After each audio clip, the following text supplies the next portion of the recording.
général de BFM Business et 01net, expert des médias et médias sociaux. Laurent Marocchini, CEO Standard Chartered Luxembourg, ex-Head of Innovation Social Général Luxembourg, nommé personnalité de l'année au Luxembourg Digital Asset. Messieurs, bonsoir. Bonsoir à tous. Bonsoir tout le monde. Ravi d'être là. Déjà tout le monde est à l'ombre, ça c'est bien. Parce qu'il y en a qui ont pris des coups de soleil, je pense, sur la session d'avant.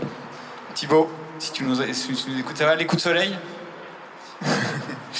Ravi d'être là. Moi je suis un enfant de Metz, même si ma vie est à Paris maintenant, mais je suis le premier promoteur de Metz en dehors de cette ville, je crois. J'en fais beaucoup la promotion et c'est beaucoup d'émotion pour moi d'être ici. Dans ce stade où voilà, j'ai vécu gamin des grands moments de sport. Donc déjà merci à Mestec de me permettre d'être là. Peut-être que ça va se finir en chenille à un moment, je sais pas. Peut-être avant de démarrer, Laurent, si tu veux te présenter en quelques mots. Donc bonjour tout le monde, excusez-moi pour ma voix, je suis un petit peu malade. J'espère que vous allez réussir à me comprendre. Donc Laurent Marocchini, je ne suis pas de Metz, je suis de Thionville, donc c'est pas si loin que ça, hein, je reste mosellan. Je suis donc CEO de Standard Chartered. Donc CEO, c'est directeur général de Standard Chartered, qui est une banque anglaise avec 70-75% de notre profit en Asie. On emploie à peu près 80 000 personnes dans le monde. Et ils ont récemment choisi Luxembourg pour placer leur headquarter européen pour tout ce qui est actifs digitaux. Et donc là, ça fait 6 mois. Et auparavant, j'étais Head of Innovation de la Société Générale. Et j'étais blockchain et crypto leader pour le groupe Société Générale, mais toujours à Luxembourg. Merci Laurent. Owen, est-ce qu'on a besoin de te présenter? Qui connaît Owen ici? Ah ouais, tout le monde connaît. Tout le monde. Allez, vas-y. Tu m'as mis la pression. Owen Simonin, je crée du contenu pour vulgariser la blockchain, les crypto-monnaies, et j'ai eu la folle idée d'entreprendre et de créer une entreprise dans la crypto-monnaie il y a un peu moins de 10 ans, avec Thibaut, Laurent, Julien, mes quelques associés de l'époque, et de créer ce qui aujourd'hui constitue Meria et représente une 50aine de personnes qui se lèvent tous les matins pour essayer de proposer des solutions toujours plus simples à un produit qui est quand même compliqué, la blockchain et les crypto-monnaies. On essaye d'enlever le côté un petit peu barbare de cet univers et de proposer des solutions d'investissement à nos clients, que ce soit des particuliers, des entreprises et même aujourd'hui des institutions financières. Donc toi, tu as quand même décidé d'investir dans les cryptos il y a 10 ans. On peut dire que tu avais le nez creux. Ou j'ai eu de la chance, ou alors un mélange des deux. Mais c'est à force d'avoir beaucoup d'idées, beaucoup d'investissements perdants que je suis fini par tomber sur la bonne pépite. T'investis dans quoi en ce moment là? Mais c'est pour un copain, c'est pour un ami? Alors si c'est pour un ami, évidemment beaucoup les crypto-monnaies, parce que c'est là-dessus que j'ai un coup d'avance et que je connais bien la technologie. Après, j'investis beaucoup en bourse sur des boîtes en lien avec la crypto-monnaie et également les métaux précieux pour diversifier un petit peu tout ça. On fait de l'immobilier sur Metz particulièrement avec ma famille et on essaye toujours de ne pas systématiquement mettre nos œufs dans le même panier. Donc quand on a un petit peu trop d'actifs en crypto-monnaie, on essaye de se concentrer et de s'intéresser vers d'autres choses. On a investi dans quelques boîtes en Belgique, en Suisse, au Luxembourg, en France et on mélange un petit peu nos investissements. Très bon conseil. Tiens, on fait un petit sondage dans le public. Qui a des cryptos ici? Ok, donc on a quand même un public de connaisseurs. Qui sait ce que c'est la blockchain? Un peu moins de bras, mais quand même. Qui est capable de venir sur scène et expliquer la blockchain en 1 minute? Ouais. Non, c'était pour être sûr. Et qui a un compte ChatGPT? Ok. Très bien, non mais c'est bien de savoir aussi à qui on s'adresse pour adapter notre discours. Discours au niveau expert, intermédiaire, tu dirais quoi là? Je dirais quand même pas débutant, on est vraiment intermédiaire au moins parce qu'il y a au moins 80% des gens qui sont concernés par un sujet ou l'autre. Et il y a donc des gens ici, et là vous pouvez lever la main, qui ont ni ChatGPT, ni de la crypto-monnaie. Intéressant. Ça va, intermédiaire. On peut y aller directement. Ouais, alors pour autant, j'aimerais bien qu'on revienne un peu aux fondamentaux pour comprendre, parce que pour comprendre ce qui va se passer dans 5-10 ans, c'est bien de savoir aussi quelle est la trajectoire des cryptos depuis 2017. Toi, ça fait 10 ans que tu es dans cet univers. On sait que les cryptos ont connu un boom juste après le Covid, il y a eu un engouement assez fort.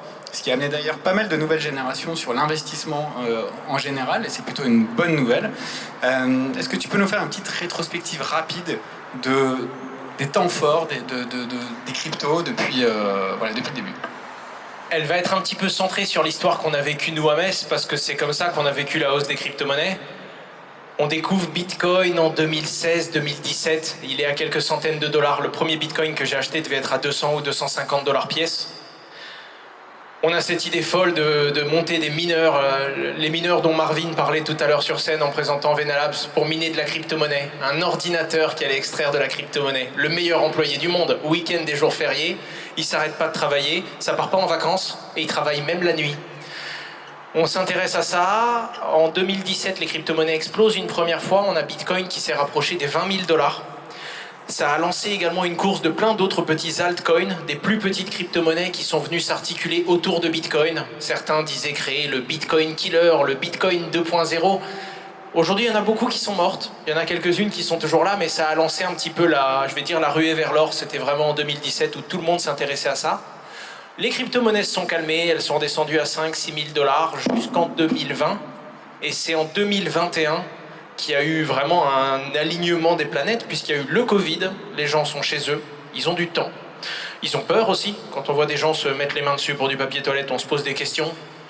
Et à ce moment-là, les gens se renseignent sur leurs finances, leurs investissements, qu'est-ce qu'ils peuvent faire.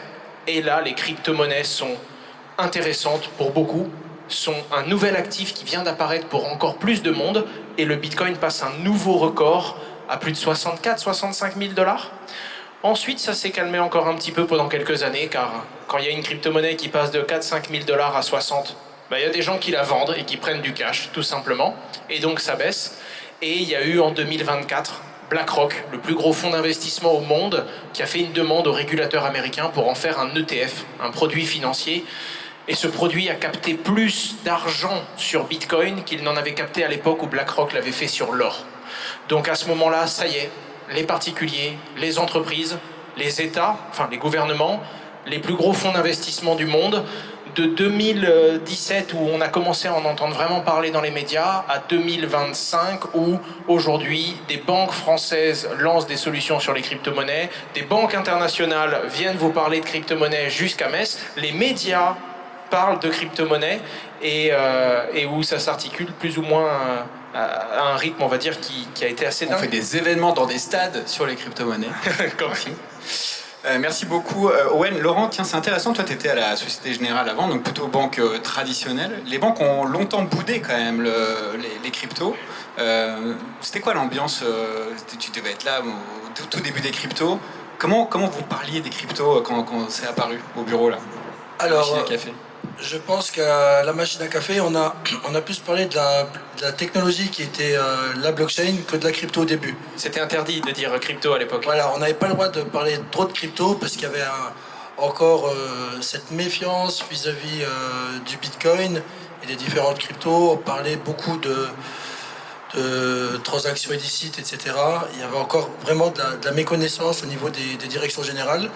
Par contre, dès 2014-2015, à peu près le lancement d'une alternative au Bitcoin qui est Ethereum, les banques ont vite compris qu'elles avaient la possibilité, avec la technologie blockchain, de faire beaucoup d'économies. Et c'était la motivation numéro 1 des banques, c'était d'utiliser la blockchain pour faire des économies, parce qu'on utilise des infrastructures qui sont quand même assez vieillissantes, qui sont très coûteuses dans les secteurs financiers. Alors quand je parle du secteur financier, c'est les grandes transactions bancaires, c'est les marchés de capitaux, c'est ce qu'on appelle les marchés de capitaux. Donc du coup, l'objectif était vraiment d'utiliser la blockchain comme une alternative aux infrastructures de marché existantes. Donc du coup, il y avait vraiment un intérêt d'avancer sur cette partie-là, mais ça fait juste 2-3 ans que certaines banques commencent à s'intéresser au sujet des cryptos. Et elle continue bien entendu sur le sujet de la blockchain. Oui, alors là tu parles de la blockchain principalement, donc on voit bien l'intérêt que peut avoir la blockchain pour une banque, et on pourra en reparler peut-être après, mais j'ai souvenir quand même qu'il y a encore 3-4 ans, tu demandais à ton conseiller bancaire j'ai entendu parler des bitcoins, comment ça se passe, j'en veux. Tu te faisais un peu envoyer bouler, quoi, non? Ouais, mais je pense que ça peut encore t'arriver, ça dépend dans quelle banque tu vas, mais dans 70 ou 80% des banques en France, ça va être compliqué d'aller chez ton banquier et de lui demander d'investir dans la crypto. Aujourd'hui, c'est plus les néobanques ou des acteurs un petit peu des banques Il y a pas mal de banques en Suisse, par exemple, si vous allez en Suisse, par contre là c'est 80% des banques privées en Suisse, on a la possibilité d'investir dans la crypto. En France, c'est 80%, on n'a pas la possibilité de le faire. Donc je pense qu'on est aujourd'hui sur un trend qui va être, je ne dis pas inversé parce que la Suisse va passer de 80 à 100. Au Luxembourg aussi, c'est peut-être un peu compliqué aussi d'investir dans la crypto aujourd'hui dans un certain nombre de banques au Luxembourg. Mais voilà, la France va certainement progressivement monter de 20% vers 50%, où il y a des néobanques maintenant. Aujourd'hui, on peut investir sur Revolut ou Trade Republic sur des néobanques.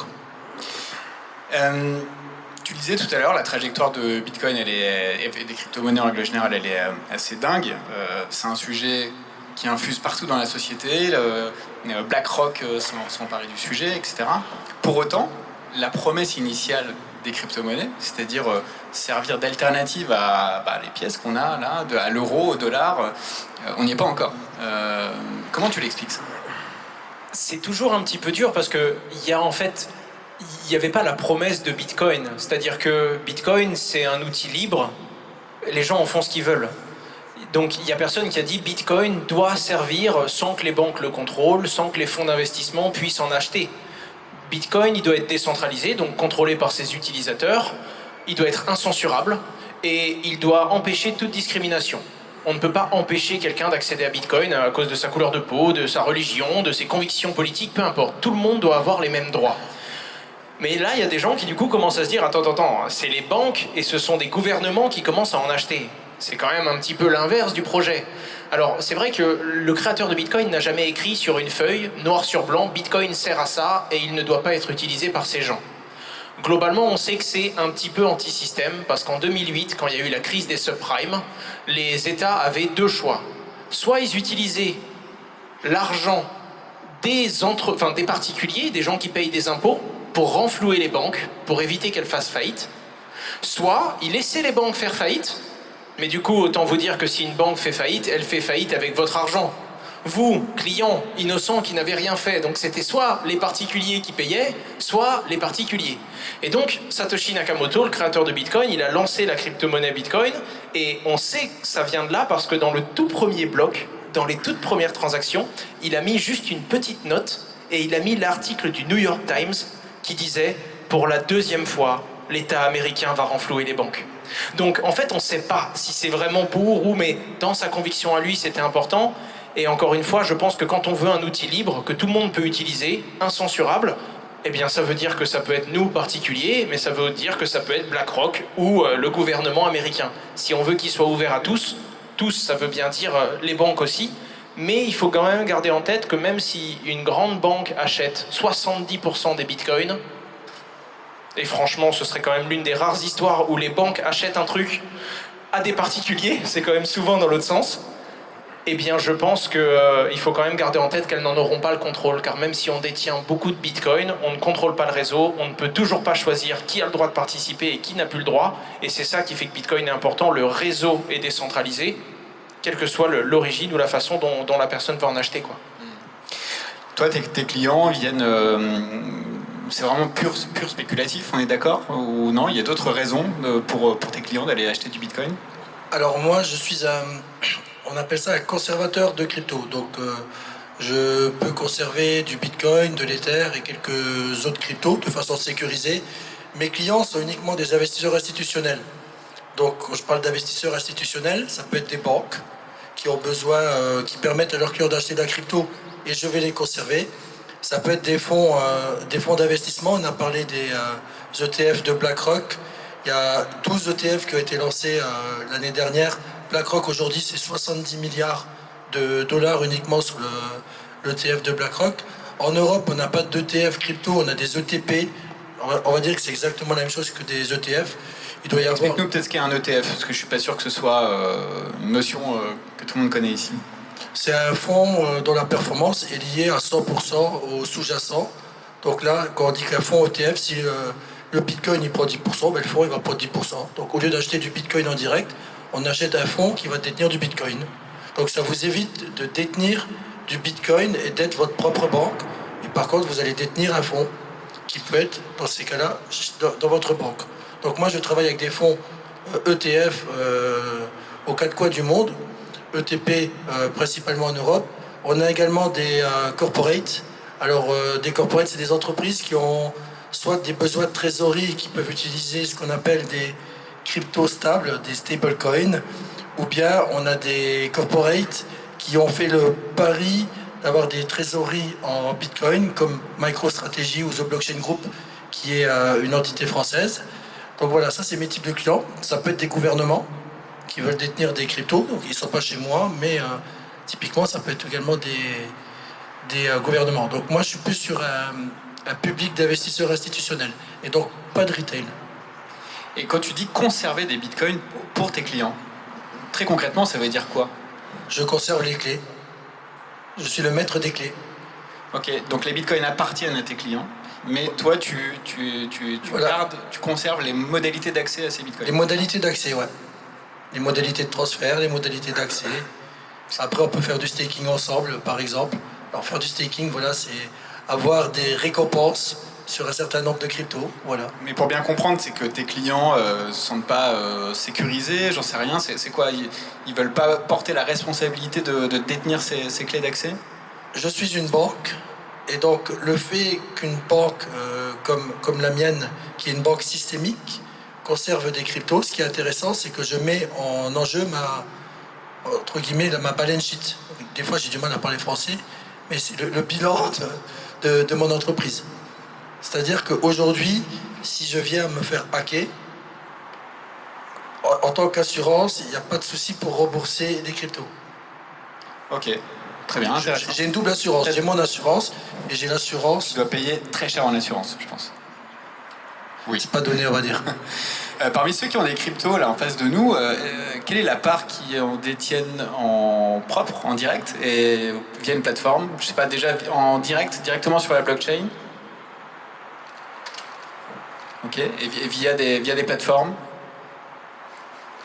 Alors c'est intéressant parce que via certaines... Alors il y a des plateformes qui permettent, un peu comme toi, c'est-à-dire d'être détenteur, propriétaire de ces bitcoins, mais certaines autres plateformes sont des intermédiaires, donc c'est elles qui détiennent les bitcoins, et toi, un peu comme un ETF, finalement, tu t'investis dans leur investissement, c'est ça?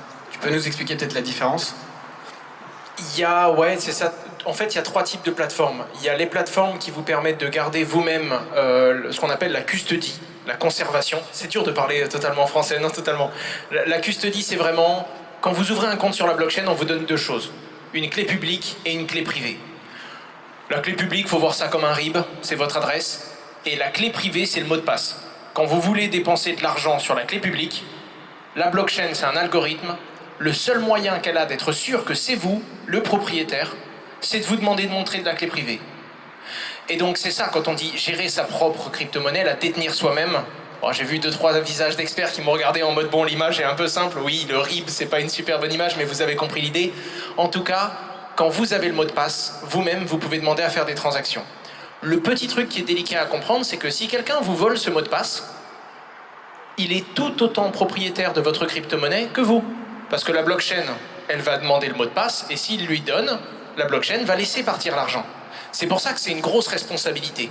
Vous avez vous-même l'accès à votre argent, mais si quelqu'un vous le dérobe, vous ne pourrez rien faire. C'est pour ça que les gens préfèrent des fois se tourner vers des plateformes dont elles, c'est leur métier. Comme une banque, quand vous avez un numéro affiché, quand vous ouvrez votre application bancaire, c'est pas juste un chiffre, c'est votre solde bancaire. En vrai, c'est la banque qui, dans son bilan, elle a une dette envers vous. Et cette dette, elle vous l'affiche. Vous pouvez retirer avec votre carte de crédit, vous pouvez payer, mais c'est la banque qui est custodie pour vous. Eh bien, dans le monde des crypto-monnaies, c'est pareil. Soit vous avez de la crypto-monnaie vous-même que vous conservez, soit vous passez par une plateforme qui custodie. Si vous passez par exemple sur Descoin, sur Meria, qu'on vous a présenté tout à l'heure, vous allez avoir de la crypto-monnaie sur notre plateforme, mais c'est nous qui allons la sécuriser pour vous. Et là, autant vous dire que vu les montants qu'on conserve, il y a des systèmes de multi-signatures. En fonction du montant, il faut plusieurs personnes pour libérer l'argent. La clé privée, elle va être coupée en morceaux. Et il y a différentes personnes qui détiennent un morceau, etc., etc. Et il y a des plateformes qui vous permettent de retirer la crypto-monnaie ou non. Chez nous, en tout cas, c'est notre position à Metz, on fait en sorte que le client, s'il a envie de retirer sa crypto-monnaie sur sa propre clé, il peut. Il la retire de notre plateforme et il la met sur son adresse. Certaines plateformes, des fois plus grosses, comme eToro par exemple, ou encore Trade Republic, ou même N26, la banque, proposent de détenir la crypto-monnaie, mais vous ne pouvez pas la retirer.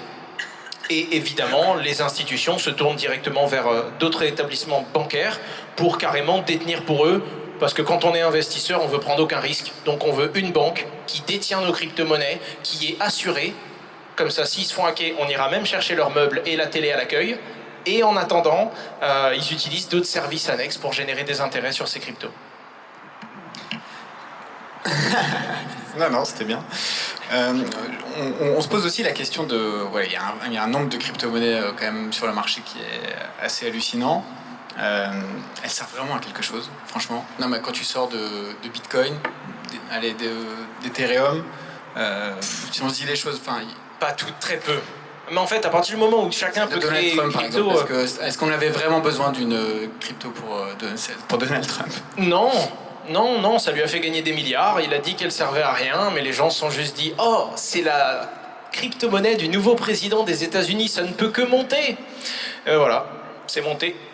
Et c'est quand même assez mauvais pour l'image, tu vois ce que je veux dire, des cryptos au global, même de Bitcoin, parce que si t'as l'impression que n'importe qui peut lancer sa crypto from scratch. Voilà. Mais en fait, c'est le problème. C'est exactement comme si n'importe qui pouvait créer sa monnaie. Il faut qu'elle soit utile, il faut qu'elle ait de la valeur pour quelqu'un, et il faut réussir à maintenir sa valeur dans le temps. Donc il faut une autorité qui va venir des fois gérer certaines choses. La différence entre Bitcoin qui a de la valeur parce que c'est le modèle qui est incroyable, c'est techniquement comment ça marche. C'est vraiment, c'est un royaume sans roi. Ça n'existait pas avant et en plus c'est technologique. C'est simplement merveilleux la façon dont ça a été pensé. Alors qu'il y a d'autres crypto-monnaies, clic droit, clic gauche, on vous demande de choisir le nom, on vous demande de dire il y en a combien, vous appuyez sur un bouton et elles sont toutes à vous. Vous la distribuez aux autres ou non. Mais bon, vous pouvez créer 1 milliard de je ne sais pas trop quoi coin, si personne n'en veut, ben vous avez 1 milliard de trucs qui servent à rien, félicitations. Et c'est le problème aujourd'hui.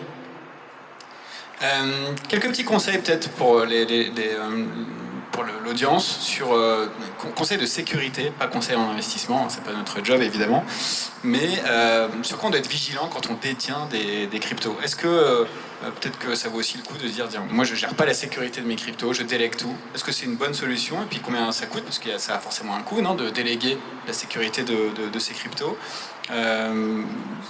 Tu veux y aller? Vas-y. Pourquoi pas? J'ai une réponse, mais je te laisse.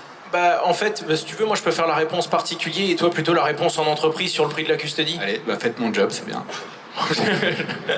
Non, en particulier, en vrai, c'est un petit peu de temps. J'aime bien dire que la première chose à investir, c'est votre temps. Et pour être franc, vous achetez une clé Ledger, qui est une entreprise française d'ailleurs, l'entreprise qui fait le portefeuille pour sécuriser ses cryptos le plus connu au monde. Il y en a d'autres aussi, Tengem, SafePal, enfin il y en a plein. Ça coûte 30, 40, 50 euros. Et vous avez un niveau de sécurité maximum. C'est ce qu'il faut comprendre. C'est à la portée de tous. Par contre, vous devez comprendre comment ça fonctionne. Quand vous installez votre clé, comment garder la sauvegarde. Parce que vous l'avez compris, si vous installez votre clé, que vous la mettez dans un tiroir et qu'il y a un incendie ou un dégât des eaux chez vous, il n'y a personne, il n'y a pas d'accueil, vous n'allez pas appeler le service après-vente pour faire un ticket support et demander un remboursement. C'est fini. C'est-à-dire qu'il y a un tiroir quelque part avec vos bitcoins et ce tiroir, plus personne ne l'ouvrira jamais. Donc ne perdez pas la clé, en quelque sorte. Et ça coûte un petit peu de temps au départ. Il ne faut pas avoir peur. Mais pour être totalement honnête, maintenant que j'ai compris comment ça fonctionne et maintenant que j'ai mis en place les systèmes de sécurité j'ai plus confiance en ces systèmes qu'en certaines banques. Ok. La banque, qu'est-ce qu'elle dit? Pas la mienne, j'espère. Hein. Non, enfin, pas pour de la custody. C'est mon partenaire. Vous avez entendu, on va travailler ensemble. Alors, du coup, la problématique pour le monde institutionnel est complètement différente. Parce que mes clients, ils sont minimum à 100 millions. Donc, aujourd'hui, quand on est dans un monde institutionnel, on est dans un monde hyper réglementé. Et donc, aujourd'hui, on a des réglementations comme celle qui touche les cryptos, qui s'appelle MiCA, Market in Crypto Asset. Rien à voir avec le chanteur. Hein. Rien à voir avec le chanteur, parce que je crois que c'est avec un K, mais ça s'est cassé. Mais ouais, c'était nul. et du coup, en fait, quand on est dans un monde hyper réglementé, ça veut dire que tous les acteurs de la chaîne de valeur doivent travailler avec des acteurs réglementés. Donc là, on parlait de faire sa propre sécurité avec un ledger, c'est pas possible. Quand on est dans un monde hyper réglementé, que vous travaillez avec des BlackRock ou avec des grandes banques privées suisses, etc., voilà, ils vont travailler avec des acteurs qui sont réglementés, qui ont cette fameuse licence MiCA ou le statut PSAN, et voilà, et c'est pour ça qu'il y a des acteurs comme Standard Chartered, mais également j'ai vu que Crédit Agricole a reçu sa licence récemment. En fait, même en fonction des clients, nous chez Meria, quand c'est des gros clients qui sont cotés en bourse, ils nous obligent à travailler avec une banque en custody, parce qu'ils doivent avoir une société qui génère des intérêts, une société qui gère la sécurité, et donc ils vont payer des petits frais à toutes ces intermédiaires, mais pour respecter la loi, ils vont devoir s'armer de différentes entreprises, quoi. Ouais, je vais vous mettre d'accord, on peut mettre sa clé Ledger dans un coffre à la banque. Ça vous va? On peut. Par contre, c'est moins accessible. Dès qu'on veut envoyer 14 €, il faut aller au coffre. C'est c'est un peu rudimentaire, mais ça passe. Et la banque, elle ferme vendredi à 5h. Et la banque, elle ferme vendredi à 5h. C'est vrai.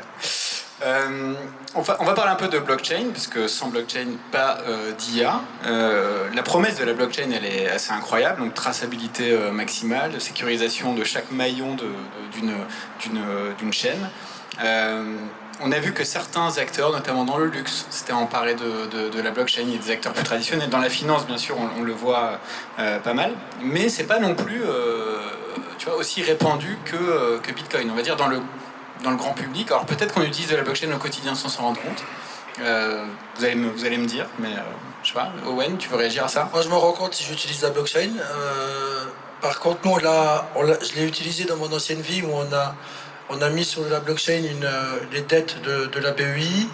Là, avec Standard Chartered, on appelle ça tokenisé, excusez-moi du terme. On a également mis sur la blockchain des fonds money market. Et là, c'était principalement sur Hong Kong et sur Dubaï. Donc, on utilise la blockchain et en fait, sur chacun des instruments financiers, on a des propositions de valeur qui sont différentes. Donc, je prends le cas, par exemple, du private equity ou même de l'immobilier. La proposition de valeur, ça peut être de fractionnaliser et de rendre accessible des investissements à des personnes qui peuvent investir 500, 1000, 10 000 euros. Parce que sur certains fonds d'investissement, le ticket d'entrée, c'est 125 000 euros. Maintenant, si on met le fonds d'investissement dans la blockchain, on a la possibilité de fractionnaliser. Un peu comme l'immobilier, je pense que vous avez participé au pitch et au workshop. On a la possibilité d'investir dans de l'immobilier fractionné à partir de 100 euros ou 1000 euros. Alors qu'aujourd'hui, si vous voulez acheter de l'immobilier, le ticket d'entrée, ce sera au moins 50 000 euros. On peut le faire également, nous on l'a fait sur des obligations de la BEI, sur des fonds, sur de l'equity, mais sur chacun des produits financiers, on a des avantages qui sont propres aux produits financiers. Tu as d'autres exemples d'utilisation de la blockchain qu'on ne perçoit pas, nous, forcément, de nos yeux? J'avais vu pas mal de choses qui étaient assez intéressantes sur de l'assurance, sur du smart contract, c'est-à-dire la blockchain va détecter des choses et en fonction de ce qu'elle détecte, instantanément elle libère de l'argent. Par exemple, si vous avez une assurance et que votre avion arrive en retard, vous êtes remboursé 50% de votre vol, eh bien, à la minute où l'avion est annoncé en retard, vous avez un virement bancaire qui rentre. Tout plein de petits automatismes qui peuvent lier à la fois les automatismes d'Internet à des automatismes de paiement. Ensuite, il y a de la gouvernance pour voter. Parce que aujourd'hui, quand on va voter, on va prouver son identité et ensuite mettre un bulletin dans l'urne, alors qu'avec la blockchain, grâce à votre clé publique, on aura la certitude que c'est vous derrière le vote. Donc vous pourrez voter chez vous, c'est pas juste un mail et un mot de passe, c'est également quelque chose de physique que vous possédez. Ce qui est compliqué pour moi des fois à justifier, et je dois avouer que j'ai pas la réponse à ça parce que c'est le temps qui va nous le dire, c'est que les gens se disent la blockchain c'est juste pour la finance, la blockchain c'est que pour les crypto-monnaies, pas que pour la spéculation. Et en soi, aujourd'hui, c'est vrai. La majeure partie du temps, c'est vrai. Mais comme c'est le truc le plus évident, les transactions, comme c'est ça que la blockchain a révolutionné, naturellement, il va falloir des années pour qu'il y ait des usages concrets et utiles, alors que tout de suite, les crypto-monnaies ont pris de la valeur, un peu comme Internet au départ, dans les années 2000. On se rappelle tous des NFT aussi, qui étaient un produit grand public de la blockchain, non-fungible token. Qui a des NFT? Qui va acheter des NFT ici? Okay. Qui regrette? Qui regrette. Gros flop les NFT. On rappelle un peu ce que c'est, NFT. Ça permettait d'acheter des œuvres d'art numériques, enfin des œuvres. Mais en fait, c'est le problème, tu vois, c'est exactement le problème. Les NFT, c'est extraordinaire. C'est quelque chose de numérique et d'unique. C'est-à-dire qu'on a beau le copier, coller à l'infini, on s'en fout, on pourra toujours retrouver avec certitude le premier et savoir qui l'a créé. Dans le monde avec l'intelligence artificielle, où 90% de ce qu'on va voir passer, ça va probablement être généré par quelque chose de totalement numérique. Ce sera même plus des êtres humains qui vont créer des contenus, des vidéos, des sons, des musiques, de la production, qui vont faire des métiers peut-être mieux que certains êtres humains. Grâce à la blockchain, on va pouvoir voir, notamment grâce aux NFT, est-ce que ça a été créé par un robot ou est-ce que ça a vraiment été créé par un humain ou par un artiste? Donc en réalité, la technologie, elle est géniale. C'est quelque chose d'unique, mais qui est numérique. Ça n'existait pas. Par contre, le fait que les mecs se disent « Oh, c'est unique et numérique, donc on va faire 10 000 photos de chiens uniques. » Ouais, mais c'est comme le collier de pâte de votre petite nièce à votre anniversaire. Il est unique, hein. Il vaut pas 10 000 euros. Et donc, naturellement, quand les gens ont commencé à faire des NFT dans tous les sens, les débutants fonçaient sur la blockchain pour acheter tous les NFT qui passent, des chats, des chiens, des girafes, et je vous en passe, de tout. Alors qu'à l'inverse, il y a des gens qui commencent à utiliser les NFT et la blockchain pour justement tokeniser les tickets du stade et vérifier qu'il n'y ait pas de contrefaçon dans les gens qui viennent au FC Metz avec leurs tickets. Et c'est la différence entre utiliser l'outil et il y a un truc à la mode, viens, on fait n'importe quoi dessus, ça va marcher de toute façon. T'as Sorare qui marchait quand même pas mal. Sorare qui était une utilisation des NFT dans l'univers du football d'ailleurs, qui permettait d'acheter des cartes de joueurs, c'est ça, hein. Ouais. C'est ça, et il y a eu plein de choses. Il y a eu des événements dans des jeux vidéo où il y a des musiciens qui ont droppé des NFT, et quand le joueur arrivait avec son personnage et prenait le NFT, il pouvait générer un vrai ticket pour aller voir le vrai prochain concert. Il y a des stations de test Airbnb où il y avait des gens qui, au lieu de mettre une clé dans une petite boîte, ils te mettent un NFT. Si tu as le Airbnb 3 jours, tant que ton NFT il est sur ton téléphone, tu prends Apple Pay, tu passes à côté de la poignée et la poignée s'ouvre pendant 3 jours. Et au bout de la dernière minute, tac, la poignée s'ouvre plus. Donc l'outil est formidable. Maintenant, il y a des gens qui en ont fait des choses plus ou moins utiles et louables, quoi. Tu parlais du vote tout à l'heure avec un objet physique. Ça veut dire que demain, on peut imaginer que voilà, j'ai ma clé de vote est là, c'est un objet physique. Je le mets dans mon ordi ou dans mon téléphone, je sais pas. Et ça m'identifie sur la blockchain en tant qu'électeur. Et donc, je peux déposer un vote. C'est ça. On dit que dans la sécurité informatique, il y a ce que tu as, ce que tu sais et ce que tu es. Si tu arrives à avoir les trois, ton compte il est vraiment sécurisé. Par exemple, ce que tu as, un mot de passe, un email. Ce que tu sais, ce que tu as, ça peut être une clé physique, connectée à ton ordinateur, quelque chose que tu possèdes. Ce que tu sais, ça va être un mot de passe, par exemple, et un email. Et ensuite, ce que tu es, Face ID, ton visage ou tes yeux. Quand tu commences à mettre de la vérification biométrique, plus un mot de passe, une information, plus quelque chose de physique, là, t'es vraiment béton. Et je pense vraiment qu'un jour, les passeports, les votes et ce genre de choses, en tout cas, c'est ma conviction, seront sur la blockchain, je l'espère. Est-ce qu'il n'y a pas un risque quand même de laisser sur le bord de la route et du chemin des personnes qui ne sont pas aussi à jour qu'on l'est tous ici avec les nouvelles technologies? Je parle du vote notamment, qui est un exercice démocratique absolu où tout le monde doit pouvoir accéder au vote. Est-ce que tu peux faire cohabiter une blockchain avec un mode de scrutin plus traditionnel, physique? On peut voter sur la blockchain sans savoir que c'est de la blockchain finalement. C'est un peu comme l'utilisation du digi-euro. On aura digi-euro, mais ce sera comme un euro. Donc, digi-euro, tu parles de Wiro, non peut-être c'est pas ça? Non, du digi-euro. L'euro digital. L'euro digital, ouais. Donc pour moi, je pense pas qu'on va mettre les gens de côté. Là, moi, je vais utiliser un autre exemple. C'est l'identité digitale. Un truc bête. Quand vous prenez l'avion avec 4 compagnies différentes, chaque fois, on va vous demander votre passeport. Quand vous ouvrez un compte bancaire, on va vous demander votre passeport, vos dernières factures. Quand vous investissez dans un fonds d'investissement, c'est la même chose. Et du coup, on va dire qu'on est actif dans la vie, on passe notre temps à envoyer notre passeport, la dernière facture, etc. Donc, pourquoi l'envoyer alors que je l'ai déjà envoyé à 10 acteurs différents? Donc, le but, c'est d'utiliser la blockchain et que, de façon sécurisée, les acteurs entre eux peuvent se partager nos données avec notre consentement. Donc ça, c'est aussi un cas d'usage. Mais vis-à-vis du client, les prestataires vont utiliser la blockchain, mais pour nous, on ne le sait pas finalement. Donc je ne pense pas qu'on va exclure les gens de la blockchain. C'est comme l'intelligence artificielle. On peut utiliser l'intelligence artificielle sans le savoir. Très bonne transition. D'ailleurs, on n'entend plus du tout parler de NFT depuis la sortie de ChatGPT. Je ne sais pas si vous avez cette même remarque. Tous les acteurs des NFT essayaient péniblement d'expliquer déjà ce que c'était un NFT, de lever des fonds pour leur boîte NFT. L'IA est arrivée, rideau. Disons que c'est parlant. En réalité, l'intelligence artificielle, ça fait des années qu'elle est là. Pour regarder, pour trouver une tumeur sur certains scanners ou pour jouer aux échecs, l'intelligence artificielle battait l'humain depuis maintenant très longtemps. Mais ChatGPT a montré à tout le monde la puissance de l'intelligence artificielle et l'a rendue vraiment utilisable, palpable, concrète. Le problème de la blockchain, c'est que c'est beaucoup d'enjeux qui sont en background. C'est une technologie.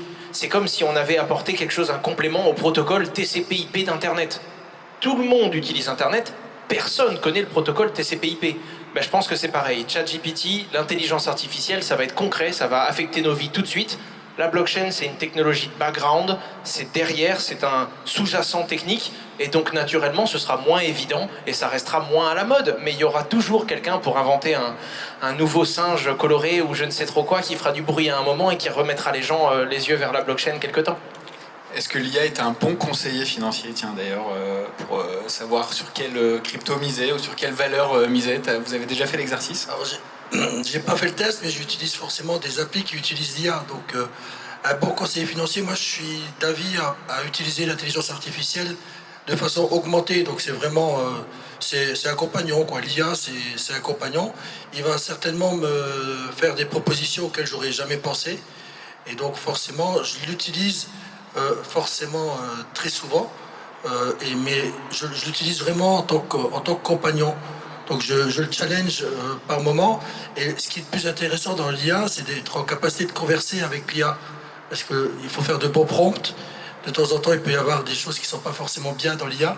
Donc, et si je te pose la question, tu sais depuis quand l'IA est née? La date de naissance de l'IA? C'est au moins 30 ans, je pense. Est-ce que le public sait la date de naissance de l'IA? 1956, bonne réponse. Donc, quand on dit que l'IA, on en parle déjà depuis 1956, donc c'est vraiment quelque chose qui n'est pas nouveau. Mais là, avec l'explosion des données et l'IA générative depuis 3-4 ans, voilà, maintenant, on a des cas d'usage qui sont vraiment parlants pour tout le monde. Alors que la blockchain, même si ça fait aujourd'hui 17 ans, ce qui est différent de la blockchain, tu l'as très bien expliqué, mais aussi la blockchain, si on veut avancer, on doit avancer tous ensemble. Et c'est ça qui est assez compliqué. Parce que des fois, avancer ensemble, quand on est par exemple des banques, on doit avancer avec nos propres compétiteurs. Et c'est pour ça qu'il y a un certain nombre de cas d'usage qui sont assez compliqués. Et tu as un frein technique qui est quand même assez important. Enfin, une barrière technique, je veux dire, si demain j'ai une boîte et que je veux dire, tiens, je vais utiliser la blockchain pour ma boîte, enfin, c'est dur, non, de rentrer là-dedans. Ouais, puis je pense que c'est le premier piège. Il y a un moment, tout le monde voulait utiliser de la blockchain. En même temps, on les comprend. Il y a des artistes qui faisaient des peintures depuis des années qui n'arrivaient rien à vendre, et il y a des étudiants qui faisaient des singes colorés qui vendaient ça à des fortunes. Évidemment, tout le monde veut aller sur la blockchain. Donc, naturellement, tout le monde se demandait comment faire. Mais la réalité, c'est qu'il y a des usages, il y a des entreprises, il y a des solutions qui n'en ont pas besoin. Et quand on n'en a pas besoin, vouloir faire quelque chose en utilisant un modèle qui n'est pas adapté, c'est juste souvent une perte de temps, et c'est ce qui a fait beaucoup de projets blockchain qui n'ont pas tenu la route et qui n'ont pas tenu dans la durée. Je ne sais pas si vous avez entendu toute cette histoire de, je crois que c'est Hermès ou Vuitton, il y a des contrefaçons de sacs à main, Hermès et Vuitton, qui se sont retrouvés dans des boutiques officielles, parce qu'en fait les copies étaient tellement bien faites que des gens donc achetaient des copies, les rendaient en magasin, et donc en échange, bien les échanger en disant tiens il y a tel défaut machin, donc ils récupéraient une vraie version du sac à main. Et en boutique, on se retrouvait avec des contrefaçons. Et ces contrefaçons se sont retrouvées, malgré Vuitton et Hermès, sur le marché. Donc assez dingue comme cas. Là, on peut très bien se dire que la blockchain, si chaque sac était inscrit dans la blockchain avec un identifiant unique, etc., ce serait quasiment impossible de faire ça. Pour le coup, ce serait tout simplement impossible de ramener un faux sans ramener la fausse copie numérique. Et un NFT, ça ne se falsifie pas. Voilà. Donc, pour le coup, Louis Vuitton aurait pu se rendre compte. Ça, c'est sûr. Tiens, et t'as pas répondu à la question, est-ce que l'IA est un bon conseiller financier? Oui, mais pour le coup, je répondrai exactement comme Laurent. Moi, à partir du moment où le truc, quand je lui dis « recopie le texte et enlève les tirets », il recopie le texte, il laisse quand même des tirets, je le fais pas gérer mes finances.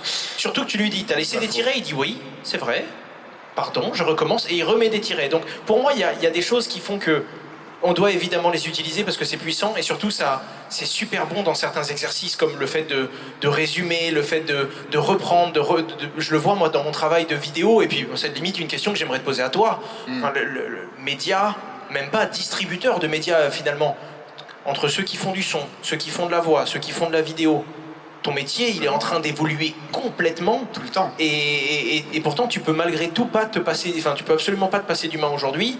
Et tu dois vérifier tout ce que te sort. Tu sais, je pense aux intelligences artificielles qui regardent des longues vidéos et qui disent là, il y a un moment fort pour faire un short, là, il y a un moment fort pour faire un TikTok.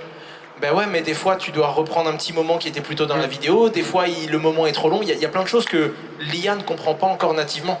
En fait, c'est marrant, j'ai aussi le plaisir de donner des cours en master de journalisme à la fac de Metz. Et donc, beaucoup d'étudiants sont assez effrayés par l'IA. Me disent, non, c'est la fin de notre métier de journaliste, etc. Mais je leur dis, mais en fait, si vous, en tant que futur journaliste, vous avez peur de l'IA, il faut changer de métier. C'est que vous ne faites pas ce métier pour les bonnes raisons. Vous n'êtes pas là pour remplir Internet ou remplir un peu bêtement des journaux. Vous êtes là pour aller à la pêche aux informations, parler à des gens, passer des coups de fil, recouper les infos. Et ça, aujourd'hui, l'IA n'est pas capable de le faire. Donc si vous avez peur que l'IA prenne votre job, c'est que vous n'avez pas bien compris votre job, en fait. Et l'IA, pour moi, c'est un assistant.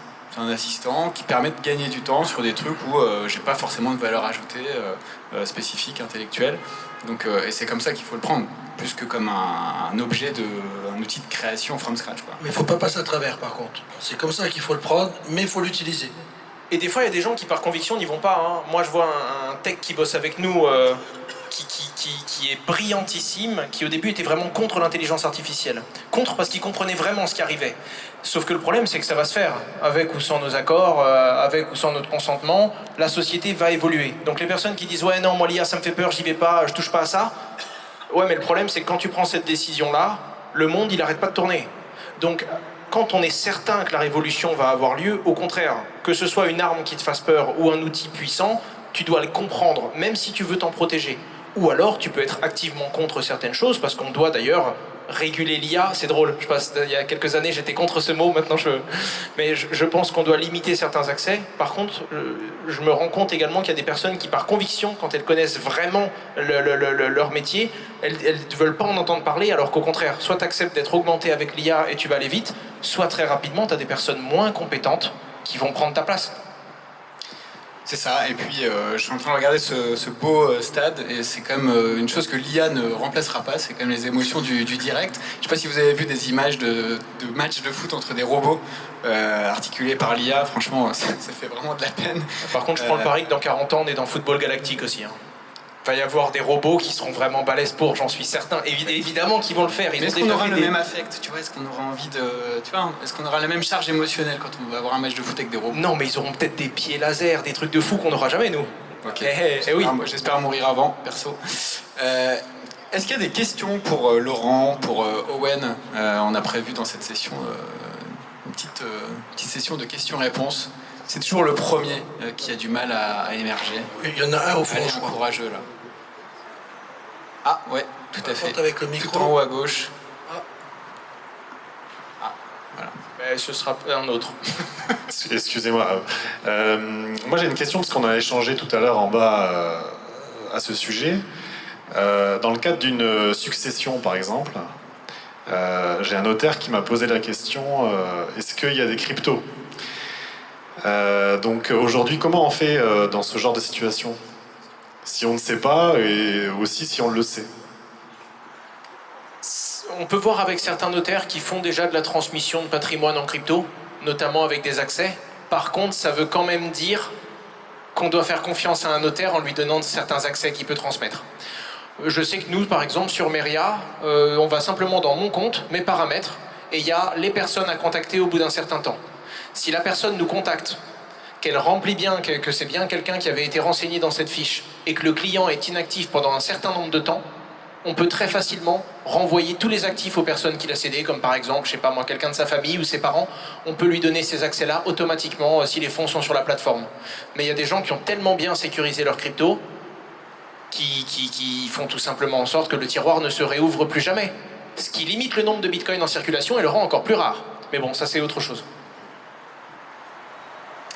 Très bonne question, c'est vrai. Il y en avait d'autres là-bas. Tiens, je vais meubler un peu en attendant, parce qu'on l'a dit, mais c'est... donc le nombre de cryptos est limité, hein, à terme, on n'y est pas encore. Mais tiens, il va se passer quoi, là, une fois qu'on aura atteint le quota? Il n'y en aura plus du tout. En fait, c'est juste que jusqu'à actuellement, il y a 20 millions de bitcoins en circulation. On va arriver jusqu'à 21 millions. C'est-à-dire que tous les jours, toutes les 10 minutes, il y a 3 bitcoins à peu près qui sont distribués aux ordinateurs qui sécurisent le réseau. Quand on va arriver en 2140, ce sera tellement peu les nouveaux bitcoins générés que ça va s'arrondir, il n'y en aura plus de nouveaux. Et du coup, les gens qui sécurisent le réseau bitcoin, les mineurs, ne gagneront que les frais de transaction. Il n'y aura plus de nouvelles émissions, donc de nouveaux tokens. Allez, question. Une petite question liée à la crypto-monnaie, indirectement liée à ChatGPT, OpenAI, crypto-monnaie qui s'appelle WorldCoin. Je voulais avoir votre avis. On parle de sécurité, on parle de contenu numérique modifié. Un avis sur le sujet de cette crypto-monnaie qui sera bientôt apportée en France et à Metz. T'as carrément give up, t'as posé ton micro, ça c'est pour... On est en train de perdre Laurent. C'est très dur de répondre à ça. C'est une crypto-monnaie dont, à son board, je crois qu'il y a Sam Altman, le créateur d'OpenAI. Et globalement, les mecs, ils ont fait un truc effrayant. Au début, le but, c'était de prouver qu'on est unique, même sur la blockchain. Et donc, pour ça, il fallait se rendre dans un centre qui permettait de scanner la rétine, si je dis pas de bêtises, et de scanner l'être humain. Et c'est seulement quand on avait été scanné qu'on pouvait avoir un compte sur la blockchain. Pour prouver que sur la blockchain, chaque utilisateur, c'est bien un seul être humain. Pas de faux, pas de bot, pas de scan. D'un côté, c'est dingue, c'est génial, techniquement, ça me plaît. D'un autre côté, wow, c'est flippant de fou. Il y a un mec qui t'a scanné pour être sûr que tu sois bien unique. Je sais pas, je peux pas te dire c'est bien ou c'est pas bien. Tout ce que je peux dire, c'est que cette crypto-monnaie-là, chaque personne qui allait se faire scanner, elle pouvait se prendre plusieurs centaines d'euros gratuitement pour le faire, ce qui aide. Et si pour certaines personnes ici, c'est pas suffisant, autant dire que dans des pays en développement, tu prends 300 ou 400 $ pour aller te faire scanner, les gens, ils vont faire la queue pour se faire scanner toute la journée. Hein. Donc, je pense que l'unicité numérique, encore une fois, et même l'identité numérique unique est importante. Maintenant, est-ce qu'ils vont pas avoir des problèmes avec la CNIL, la sécurité des données, et est-ce qu'un jour on va pas se retrouver avec une liste sur internet, non pas de ton mail et de tes mots de passe, mais bel et bien de toutes les personnes qui font 1m49 et qui en plus de ça aiment le bleu et mangent des yaourts. C'est effrayant, mais peut-être qu'un jour on aura ce genre de leak sur internet, donc il faut faire attention. 1m49, il y en aura peu, mais t'as compris l'idée. Ce sera plutôt des enfants quand même, apparemment. Est-ce qu'il y avait une autre question? Ah oui, là-bas. Oui, bonsoir. Oui, j'avais une question qui touche un peu au développement que vous venez de faire à l'instant. Je voulais avoir, enfin si c'est possible pour vous, avoir votre avis sur l'IA et les données souveraines, c'est-à-dire la pertinence de le faire, la faisabilité. Donc données souveraines, donc les données qui sont à l'intérieur de nos institutions, à l'intérieur des banques. Donc ça touche aussi un peu à la crypto. Est-ce que c'est pertinent de mettre de l'IA dans les données souveraines Alors du coup, on a eu la chance la semaine dernière d'avoir le patron de Mistral AI à Luxembourg. On sait que la souveraineté, c'est un sujet qui est très très important en Europe. On a la souveraineté dans l'intelligence artificielle, mais on aura aussi la souveraineté dans l'euro digital. Parce qu'aujourd'hui, si je fais le... Alors, je me permets de parler de l'euro digital, c'est peut-être pas forcément mon sujet de prédilection et mon sujet préféré. Mais qu'est-ce qu'on fait si demain American Express, Visa, Mastercard, ils tombent tous en faillite? Est-ce qu'on aura un réseau de paiement européen qui va nous permettre d'être compétents? Donc là, c'est pas... Ah non, mais alors ce jour-là, les crypto-monnaies explosent parce qu'elles ont été créées pour ce jour-là. Hein. Elles ont été créées pour ce jour-là et je n'irai pas jusqu'à dire que j'attends ce moment-là. Hein, mais bon, en vrai... En tout cas, le sujet de l'IA et de la souveraineté, ça reste un enjeu aussi très géopolitique. Parce qu'aujourd'hui, quand on voit ce qui se passe dans le monde, que ce soit aux États-Unis, que ce soit dans certains pays dans le monde, la souveraineté, ça reste un sujet géopolitique avant tout. Et chaque continent ou chaque zone géographique essaye de travailler sur sa propre souveraineté. Hormis les États-Unis, mais quand on regarde les États-Unis, si vous regardez les 20 premières capitalisations dans le monde, il y en a 17 qui viennent des États-Unis. Donc les États-Unis détiennent 90% d'asset management, ils détiennent quasiment toute la richesse, une grosse partie de la richesse du monde, en parallèle de la Chine. Et donc je pense que la souveraineté, ça reste pour moi un vrai sujet géopolitique, avant tout.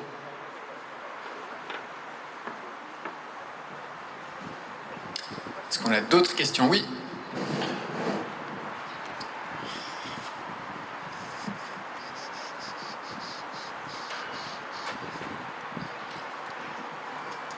Bonjour, merci beaucoup pour tout ce que vous avez raconté. En fait, c'est très intéressant. Moi, je ne suis pas du tout de domaine, mais en fait, je me pose la question quant à l'utilisation de l'IA et de la blockchain et tout ça, et de sa consommation énergétique.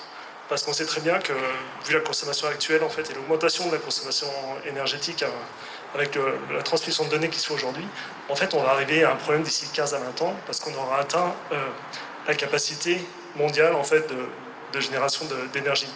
Qu'est-ce qui va se passer à ce moment-là? Non, moi j'ai un premier élément de réponse, c'est sur... en fait c'est aussi un enjeu, ça rejoint, c'est quasiment un enjeu géopolitique aussi. Comme sur tous les marchés en plein boom, l'IA aujourd'hui est quasiment gratuite. Hein. Franchement, ChatGPT à 20 € par mois par utilisateur, c'est quasiment gratuit. Parce qu'il y a beaucoup d'acteurs, mais il va y avoir forcément des acquisitions, de moins en moins d'acteurs, et nos 20 € par mois vont passer, je pense, à 300, 400 € par mois à terme, ne serait-ce que pour prendre en compte cette facture énergétique qui... Enfin, il y a un problème qui n'a pas de solution aujourd'hui. Comme votre abonnement Netflix, vous le payez 5 € au début, au lancement de Netflix, et maintenant vous êtes plutôt à 20. Sur l'IA, ça va être la même chose pour prendre en compte le surcoût de l'énergie. Owen, tu as peut-être un complément de réponse à ça? Ce qui est intéressant, c'est qu'on critiquait beaucoup Bitcoin pour sa consommation énergétique, mais alors depuis que l'intelligence artificielle est arrivée, Bitcoin, on n'en parle même plus, hein, parce que c'est ridicule par rapport à la consommation de l'IA en quelque temps. Non, je pense que c'est un problème qui est évident et qu'on va traverser, il n'y a pas de surprise. Notre consommation énergétique et notre appétit pour l'énergie augmentent bien plus vite que notre capacité à en générer. J'aime croire qu'on a des solutions dans le nucléaire, j'aime croire qu'on a des solutions avec l'informatique quantique, notamment avec des matériaux supraconducteurs. J'aime croire que le génie et pourquoi pas l'intelligence artificielle vont nous dire comment faire. Il y a des solutions pour générer et pour maîtriser l'énergie. Loin de moi l'ambition de vous dire que ça va arriver dans les 5 prochaines années, mais je pense réellement que c'est le prochain gros challenge. Si on se nourrit et si on arrive à s'augmenter avec de l'énergie, comment est-ce qu'on la finance ou comment est-ce qu'on la trouve, et si possible, comment est-ce qu'on la trouve de façon durable, sans brûler tout ce qu'on a autour de nous. Parce que si c'est pour avoir un super ChatGPT qui a la réponse de l'univers, mais dans un monde où il n'y a pas de place pour tout le monde et où globalement on est serrés les uns aux autres en attendant la fin de la journée, il faudrait peut-être qu'on change nos objectifs, mais j'ai plus confiance en l'être humain pour trouver une solution technologique que pour devenir raisonnable et freiner demain. En tout cas, c'est mon point.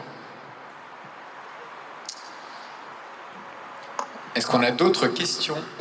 On va devoir malheureusement écourter la masterclass pour des questions de délai, mais je vous invite à garder ces questions et puis à les poser quand vous rencontrez les différentes personnes dans les espaces communs. Messieurs, merci beaucoup pour ces échanges forts, instructifs, pour cette masterclass, encore une fois, les tendances et enjeux à venir dans les cryptos, la blockchain et l'IA. Owen Simonin, Christopher Siminelli, Laurent Marocchini. Merci beaucoup, messieurs.